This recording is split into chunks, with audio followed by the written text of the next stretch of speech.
आज जो हम अपना टॉपिक लेके चलेंगे, एक बहुत ही सिंपल सी चीज लेकिन जो बहुत ज्यादा यूजफुल है। जो आपके सर्किट एलिमेंट्स होते हैं जैसे रेजिस्टेंस, इंडक्टेंस, कैपेसिटेंस, इनका जब आप सर्किट एनालिसिस करते हैं, खासकर एसी एनालिसिस, और फिर आगे ब्रिजेस में ये काम आएंगे। आपका जो GATE electronics and electrical engineering वालों के लिए जो सिलेबस है, सेक्शन 8 में इलेक्ट्रिकल एंड इलेक्ट्रॉनिक मेजरमेंट में पहला ही टॉपिक है ब्रिज एंड पोटेंशियोमीटर। वहां भी ये बहुत ज्यादा काम आएगा। जबकि इलेक्ट्रिक सर्किट्स है उनमें तो एसी एनालिसिस में पूरा ही ये नोटेशन काम आनी, और भी जगह जगह काम आते हैं। तो उसके लिए हमें एक कॉम्प्लेक्स नोटेशन आना चाहिए। तो आज की हमारी हेडिंग है इम्पीडेंस। इम्पीडेंस का मतलब होता है कितना विरोध कर रहा है वो करंट को आने देने में, वो एलिमेंट कितना अपोजिशन कर रहा है। Resistance is also part of impedance. Impedance of various circuit elements नीचे कुछ हमने लिए हैं, एंड देयर कॉम्बिनेशंस। किसके लिए? For AC analysis. हम एसी अल्टरनेटिंग सोर्स यूज कर रहे हैं, ना कि DC battery, using complex j operator. J आपका वो है जो मैथ्स में आइटा हम बोलते हैं, √-1 उसकी वैल्यू होती है। यहाँ पे जे ऑपरेटर का फेजर की टर्म्स में मतलब होता है कि अगर किसी के साथ जे मल्टीप्लाई कर रखा है, इट मीन्स वो 90 डिग्री से एंटी क्लॉकवाइज रोटेट कर रखा आपने। आने वाली क्लासेज में हम फेजर वेजर पढ़ेंगे, उसमें देखेंगे। लेकिन हम यहाँ पे ये चीज समझे कि एक बार ये सीख लेंगे जे नोटेशन में, कॉम्प्लेक्स नोटेशन में इंपीडेंस कैसे लिखी जा सके। क्या होता है जब हम ब्रिजेस पढ़ेंगे तो दो कॉम्प्लेक्स नंबर्स को हम इक्वेट करेंगे। अब उसमें एक बड़े काम की चीज है, एक इक्वेशन से दो इक्वेशन बन जाएंगी। If a plus iota b is equal to c plus iota d, वो आइटा की जगह हमारा जे रहेगा। If a plus iota b is equal to c plus iota d, और a plus j b is equal to c plus j d, तो ये दो number equal तभी हो सकते हैं जब रियल पार्ट को इक्वेट करे और इमेजिनरी को, मीन्स ए बराबर सी एंड बी बराबर डी। तो ये चीजें हम सीखेंगे आगे। लेकिन आज की क्लास में, इस क्लास में केवल और केवल जेड लिखना सीखें। इम्पीडेंस, इम्पीडेंस का जो सिंबल होता है दैट इज जेड, ये हम लिखना सीखें। देखिए एक आर है, इस सर्किट का जेड सिंपली आर होता है, रियल। ये इमेजिनरी पार्ट इसमें आया ही नहीं, जो आपकी कॉम्प्लेक्स नोटेशन है उससे कोई इमेजिनरी पार्ट यहाँ पे नहीं आया। दूसरा, इसमें प्योरली इमेजिनरी पार्ट होता है। अब ये जो होता है ये क्लॉकवाइज जाएगा 90 डिग्री, ना कि एंटी क्लॉकवाइज। कैपेसिटेंस में क्लॉकवाइज जाएगा 90 डिग्री, ना कि एंटी क्लॉकवाइज। तो आप इसको कैसे लिखेंगे?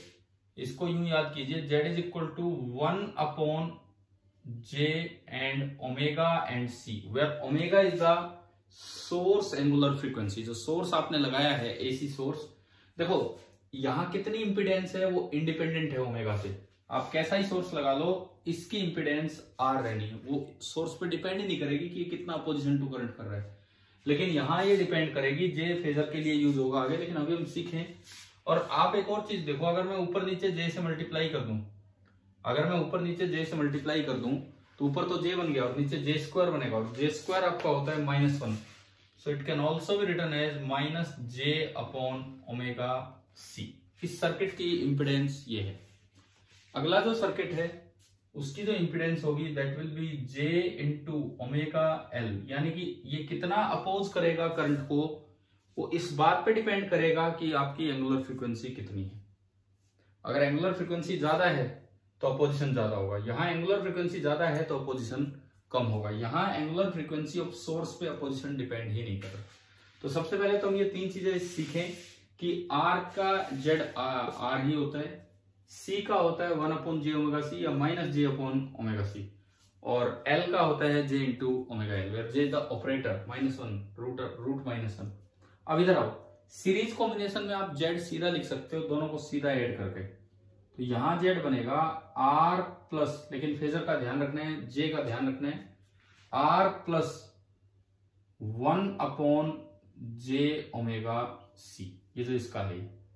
और you can also write as R -J/ओमेगा/C। इस सर्किट का जो J होगा इस तरीके से लिखा जाएगा। चलिए अगले में चलते हैं। इस सर्किट का जो जेड होगा, Z impedance R plus simple है J/ओमेगा/L। और अगर आप इसका भी लिखना चाहें तो आप सीधा लिख सकते हैं R is equal to Z is equal to R plus j omega L minus j omega C कर दो, मतलब minus j upon omega C कर दो, या 1/j करके लिखो। So this is minus j upon omega C. अब इस सर्किट में रियल पार्ट आर है और इमेजिनरी पार्ट है omega L minus 1 upon omega C. जब आप कभी रेजोनेंस पढ़ेंगे तो उसमें सीखेंगे कि इमेजिनरी पार्ट को कैसे मिनिमाइज करके जीरो करके हम एंगुलर रेजोनेंट एंगुलर फ्रीक्वेंसी लाते हैं। That comes out to 1/√LC। लेकिन अभी नहीं, अभी तो हम केवल आज के इस छोटे से लेक्चर में जेड लिखना सीख रहे हैं कि जेड कैसे लिखा जाता है। अब आया आपका पैरेलल कॉम्बिनेशन। अगर सोर्स की वैल्यू ओमेगा है तो इसका जेड तो आर ही रहना है, लेकिन उसका तो डिपेंड करेगा, एंड इसका होता है 1/j ओमेगा सी। पैरेलल में आप 12th क्लास से या बचपन से पढ़ते आ रहे हैं कि जेड होता है पैरेलल में 1/r is equal to 1/r1 plus 1/r2। Almost वही चीज यहां भी लगानी है, 1/z that is equal to 1/r plus 1/1/j omega C. उस माइनस को छोड़ो, 1/1/j ओमेगा सी ये ऊपर आ जाएगा और ये आपको हो जाएगा j ओमेगा सी। इस तरीके से आपको इंपिडेंस लिखना होगा। चलिए नेक्स्ट में चलते हैं। नेक्स्ट, अब यहां पे देखोगे तो तीनों ही पैरेलल में दिख रहे हैं, तो उसी तरह आप लिखो 1/z that is equal to पहली term 1/r, second term l का होता है j omega l, so it is 1/j omega l। Third term c 1/z, 1/ ये करोगे तो ये ऊपर जाके और हो जाएगा j इंटू ओमेगा c।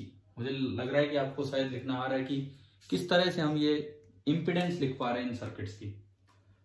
अब आता है एक ऐसा कॉम्बिनेशन जिसमें सीरीज पैरेलल दोनों को हमने ऑलमोस्ट मर्ज सा कर दिया है। पहले सीरीज है फिर पैरेलल है, तो इसमें आप पहले इस ब्रांच की लिख लो। RL ब्रांच की आपने अभी लिखी थी ऊपर, और इस ब्रांच की बनेगी R plus j omega L। फिर इसका और इसका पैरेलल कॉम्बिनेशन लगाएंगे तो ये बनने वाला है 1/z। मैं थोड़ा और इधर से स्टार्ट करूं, जगह है हमें लोग। ये बनने वाला है 1/z that is equal to 1/, एक ब्रांच का बनेगा R plus j omega L, 1/c का, और c का 1/1/ ये करोगे तो ये ऊपर चला जाएगा j इंटू ओमेगा c। तो इस लेक्चर में हमने केवल और केवल आगे के लेक्चर्स के लिए एक छोटा सा काम किया है।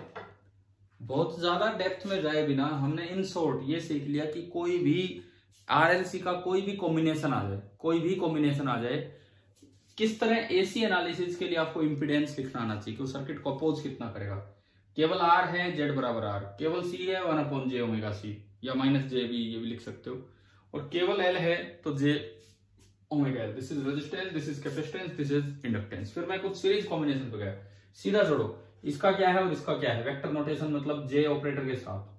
इसका क्या है, इसका क्या है, इस तीनों का क्या है। पैरेलल में जाओ तो 1/z is equal to 1/z1 plus 1/z2, यानी कि ये और ये आपने ऊपर लिखना सीखा है किस तरह से आपको ऐड करने हैं। यहाँ तीनों पैरेलल में हैं तो 1/1/1 तीनों किया, और C का जो पैरेलल में बनाओगे तो 1/1/j ओमेगा C ऊपर चला जाएगा j ओमेगा C। और लास्ट वाले में मैंने एक ऐसा कॉम्बिनेशन लिया जिसमें 2 सीरीज और एक पैरेलल। तो अगर 2 सीरीज में है तो पहले उसका अलग से लिख लो R plus j omega L, फिर 1/z is equal to 1/this thing plus 1/a, और वो ऊपर जाके हो जाता है j ओमेगा C।